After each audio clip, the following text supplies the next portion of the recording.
Biggest story of the offseason, obviously, LeBron James making the move out to Los Angeles, and there are a lot of factors for him. Strictly from a basketball point of view, what did you make of the fit? Well, this will be different for him, honestly. I just believe. I know Chris played with him, so he might have a better insight. But I think when you play in a city in Miami, when you play in Cleveland, every game isn't on display. So being a great player he is, I'm sure it will elevate his game. But every game isn't critiqued, not by the media, by the fans. So that's a different environment to be in every day, where the fans, the people who love you, they critique every play. That's different.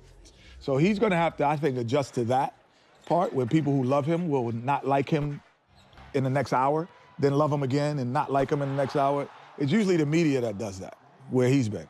I think the one thing that they do have an advantage, obviously his experience and everything else, but I was thinking about, when Chris sitting here, the year they put in the finals, they put him at 5 and they put you on the bench for the first year, I think.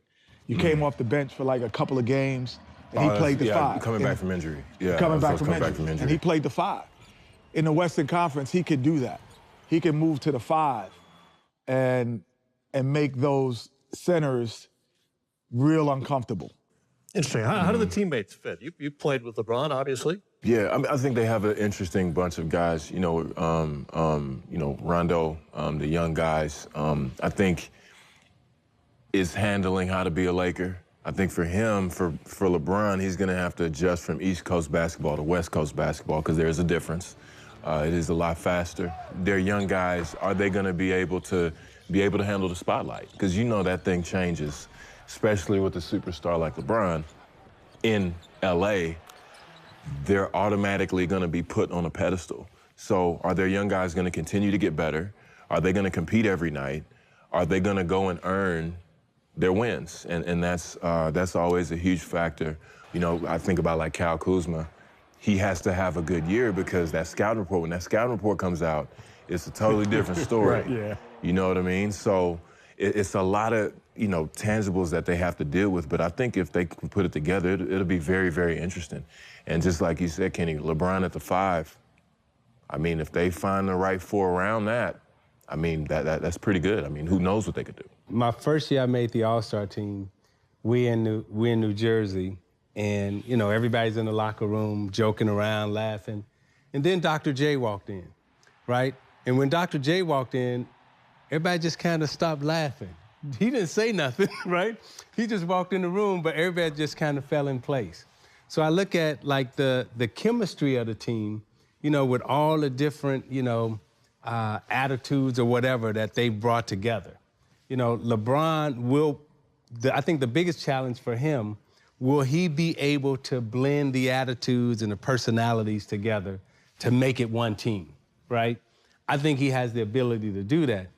But the second thing I think is going to be the most important thing for them, those young guys, right? And you can speak to this, the level of competition that they're getting ready to face every single night, right? Can they raise up and be competitive and compete at a high level for 82 games? Because you best believe for 82 games, right, everybody they play against, they gonna want to beat the hell out of them, right? and I don't know, I think LeBron's ready for that. I think Rondo's ready for that. The young guys, everybody else on that team, I don't know if they really understand what's getting ready to happen. You can't be ready. You can't be ready. Well, because they went through that whole thing. They're like, well, we played in the NBA. We play every night against these guys. Right. The difference is when you're on a good team and you played the Lakers last year, I don't have to come in with the same punch from door all the time. Yeah. Some nights, if I have it, we're going to come in from door and smack you in the mouth. But then even if we don't smack you in the mouth, we know at some point we have it. But when you're in LeBron James' Laker team now, we're coming in from door. You're seeing our best shot every time from door because we can't afford to let you hang around now. We can't let you have a 5-point game in the third quarter. No, we have to be already smacked you in the mouth. So that's a championship. That's a different attitude that's very tough to pick up, though. To come in. Young kids don't come in with that because they don't understand it. Yeah. You're talking about LeBron. You know, LeBron playing the 5. LeBron scares me playing the 1, 2, 3, 4, and 5, and 6 and 7. I mean, that guy just plays basketball. Right. My biggest thing I think for him is he can allow those young guys to develop the way they need to develop. Yeah. Because man, there's like I came into a good team in the Celtics. They weren't saying go ahead and get 20, you rookie, learn how to play. They were like, we're winning this game and we're not losing because you're a dumbass. I mean, like, you know, you better figure out what we're doing. Oh, seriously. So he's got to allow these young guys to still make some mistakes and, you know, but grow, but you can't allow a ton of mistakes. LeBron may have to have more patience now than he's ever had before to allow these kids. But then again, show them how to win, though. Don't show them how to put up numbers. You got to learn how to win. But Kevin, you know, you talk about patience. Great players don't really have patience. No, I ain't got time. I mean, exactly. They don't have time. Isaiah don't have time for that. Larry and Kevin don't. I mean, like, literally, he's going to have an expectation for them to get it and get it right away. Agreed. And so it's going to be interesting on the patience side. And then a couple things. Kenny made a great point earlier. Expectations. You know, when he went to Miami, when he went back to Cleveland, he's like the savior. You know, he's going to bring a championship, although Miami had won a championship prior, but it was just, and like in LA, there's an expectation that we're going to have a great player. Right. Yeah. Like, okay, order has been restored. And so that's an interesting dynamic.